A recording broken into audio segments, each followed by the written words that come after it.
Em nome do Pai, do Filho e do Espírito Santo. Amém. Para finalizar agora os vídeos do Pentecostes aqui no canal, estamos aqui agora com a reflexão sobre o Evangelho da solenidade de Pentecostes. De antemão, desejo para você um abençoado domingo de Pentecostes. Busque experimentar esse momento, que é o encerramento do tempo pascal. Já avisei em outros vídeos e quero reafirmar. Se você deseja me ajudar nesse momento de evangelização, se torne membro aqui do canal. Se você inclusive escolher, clicando no botão Seja Membro, a opção Discipulado, você vai poder ter acesso a um curso que estou gravando sobre o Evangelho de Lucas. Já tem 4 vídeos lançados. Se tiver interesse, participe e assim você me ajuda, tá bom? Muito obrigado. Mas vamos lá.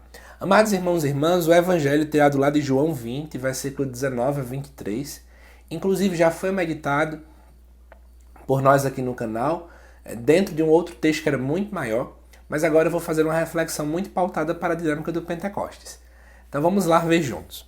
Diz assim: Ao anoitecer daquele dia, o primeiro da semana, estando fechadas por medo dos judeus as portas do lugar onde os discípulos se encontravam, Jesus entrou e, pondo-se no meio deles, disse: A paz esteja convosco. Depois destas palavras, mostrou-lhes as mãos e o lado. Então os discípulos se alegraram por verem o Senhor. Novamente Jesus disse: A paz esteja convosco. Como o Pai me enviou, também eu vos envio. E depois de ter dito isso, soprou sobre eles e disse: Recebei o Espírito Santo. A quem perdoardes os pecados, eles lhes serão perdoados. A quem os não perdoardes, eles lhes serão retidos. Então vamos lá. Primeira coisa importante, amados irmãos e irmãs, é você perceber que na primeira leitura, o Pentecostes, quando Lucas nos apresenta, ele acontece dentro do ambiente judaico. Uma festa judaica que já era o Pentecostes. João não. Jesus derrama o Espírito Santo na Páscoa. Então são objetivos teológicos diferentes. João deseja então colocar para a gente essa ligação estreita entre Páscoa e Pentecostes, entre ressurreição e Espírito Santo.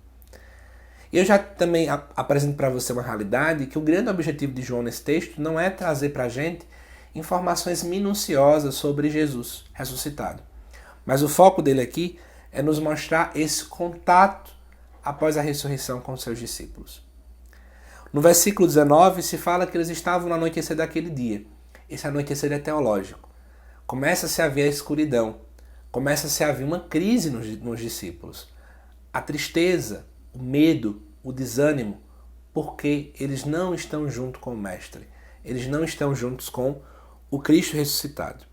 E aí, qual é a parte interessante aqui, né? João, além de querer mostrar isso, ele deseja mostrar que de fato Jesus é o Messias esperado, né?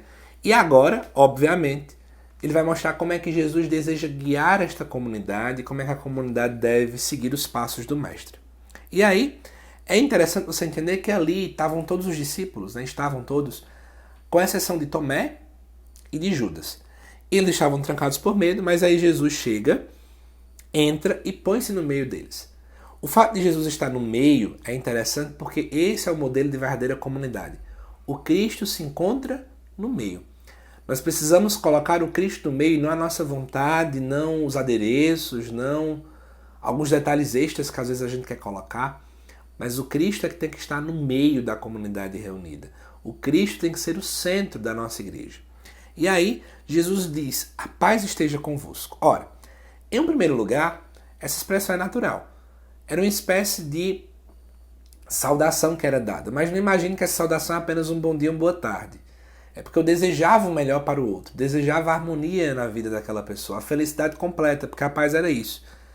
Então, Jesus, na verdade, naquele momento, ele poderia ter chegado e ter dito várias coisas. Tipo, vim aqui para poder reclamar com vocês, porque vocês são medrosos, porque vocês não lutaram tanto por mim, porque vocês negaram a mim, porque vocês isso ou aquilo.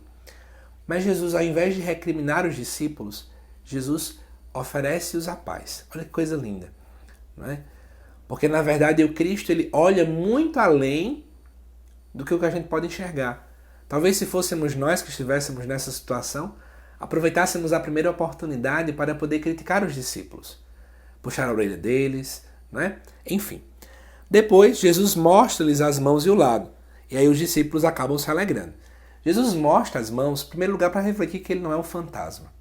Em segundo lugar, para ver que, de fato, a morte, a cruz, é inseparável da ressurreição. E uma vez que nós estamos no contexto do Pentecostes, podemos dizer que a cruz não está distante do Espírito, né? A cruz, para que carreguemos a cruz, é preciso a força do alto, a força do Espírito Santo. E essa alegria que os discípulos experimentaram, você não pode interpretar como um mero sentimentalismo, mas uma alegria que brota da ação de Deus. A cruz não pode ser esquecida, a cruz não é o fim.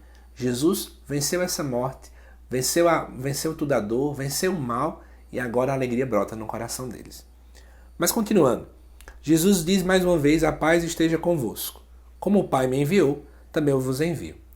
Quando a gente pensa nessa paz, aqui eu quero voltar para essa expressão, eu quero chamar a atenção a duas coisas. No Evangelho de João, capítulo 14, versículo 27, Jesus diz uma coisa: que a paz que ele tem, o mundo não pode dar. Jesus tem uma paz diferente. E veja que, mais do que desejar, ele está presenteando os discípulos com a paz. Porque, ora, eles estavam com medo, agora não vão estar mais com medo, estão alegres. A paz é um dom. É interessante isso. Jesus, antes de enviá-los, Jesus, antes de dar o Espírito Santo, o primeiro dom que Jesus dá é a paz. E quem é a paz? O próprio Cristo. Jesus se oferece. Jesus se dá. Podemos fazer uma reflexão sobre o Pentecostes, uma vez que ele é essa festa da manifestação da igreja, da unidade da igreja. O nosso convite também é se dar, dar-se por completo ao outro, né? Dar tudo de nós, assim como Jesus também se ofertou por completo. Mas aí, essa paz é interessante porque ela, em primeiro lugar, ela está alicerçada no perdão. Veja que Jesus, como eu já falei, não recrimina os discípulos, então ela tem como alicerce o perdão e ela foi alcançada na cruz. Na cruz, Cristo alcançou todos os méritos necessários para essa paz eterna em nosso coração. Então a igreja, amado irmão e irmã, ela nasce da paz. Nós precisamos ser uma igreja que promove a paz em todas as instâncias, seja no trabalho, na família, na sociedade. A igreja é promotora da paz. Depois, vai dizer assim, Jesus envia eles, e no versículo 22, Jesus sopra sobre eles e diz: recebeu o Espírito Santo. Aqui eu preciso chamar a atenção para você que isso aqui é uma recordação de Gênesis capítulo 2, versículo 7. O mesmo verbo que é utilizado no Antigo Testamento é repetido aqui. O sopro. Esse sopro que é uma transmissão de vida. Então, na verdade, Jesus agora transmite para os discípulos aquilo também que ele tem. Ele sopra sobre eles e dá para eles um hálito de vida. Jesus dá-se a si mesmo por completo. E esse dar-se é o Espírito Santo. Olha que interessante, né? É como se a gente entendesse assim, Jesus dá a paz, Jesus permite que eles tenham alegria, mas essa paz, essa alegria só vem vindo em modo autêntico quando ele sela tudo isso com o Espírito Santo. E aí, a ressurreição agora, amado irmão e irmã, muito mais do que apenas um fato histórico isolado na história, que os discípulos vão recordar, e recordar com amor. Isso faz muito sentido, mas agora com a ação do Espírito Santo, é uma realidade sensível. Por isso que hoje em dia a gente pode dizer que em cada Santa Missa nós atualizamos o sacrifício do Senhor. Porque nós não apenas recordamos como fato passado, mas em cada missa ele se torna presente. Tudo isso pela ação da terceira pessoa da Santíssima Trindade, que é o Espírito Santo. Mas ainda, quero chamar a atenção para vocês, para terminar este vídeo, sobre o versículo 23. A quem perdoardes os pecados, eles lhes serão perdoados. A quem os não perdoardes, eles lhes serão retidos. A primeira missão da igreja é o perdão. Como em nós falta a graça de perdoar, de reconciliar todas as coisas em Cristo. E eu quero chamar a atenção duas coisas para finalizar. Depois que Jesus dá o Espírito Santo, Jesus fala do perdão. Que eu não vou fazer uma teologia do sacramento da reconciliação, mas quero falar da nossa prática pessoal. Temos dificuldade de perdoar alguém? Precisamos pedir o auxílio ao Espírito Santo. O nosso coração está como pedra, não quer se quebrar, não quer amar. Peçamos o auxílio ao Espírito Santo. Ele nos ajuda em todos os momentos da nossa vida. E por último, quero voltar atrás e dizer para você aquilo que eu já falava. O Espírito Santo é capaz de trazer vida. Ele gera vida até aquilo que agora não estaria aparentemente mais vivo. É como falei, cada missa, o sacrifício é renovado mais uma vez pela ação do Espírito Santo. Por isso, amado irmão e irmã, essa solenidade de Pentecostes não pode passar despercebido para nós e não pode parecer que é um anexo, ou seja, aquilo que vem ali no final, que você vê se quer da Páscoa. Mas a gente precisa entender que é um fio condutor, né? O Pentecostes, ele é inseparável da Páscoa, é inseparável da morte e ressurreição de Jesus. Espero que você tenha gostado desta meditação. Desejo para você um santo e abençoado Pentecostes e aguardo para ver os comentários de vocês aqui nos vídeos, tá bom? Compartilhe com outras pessoas e até mais. Que Deus te abençoe.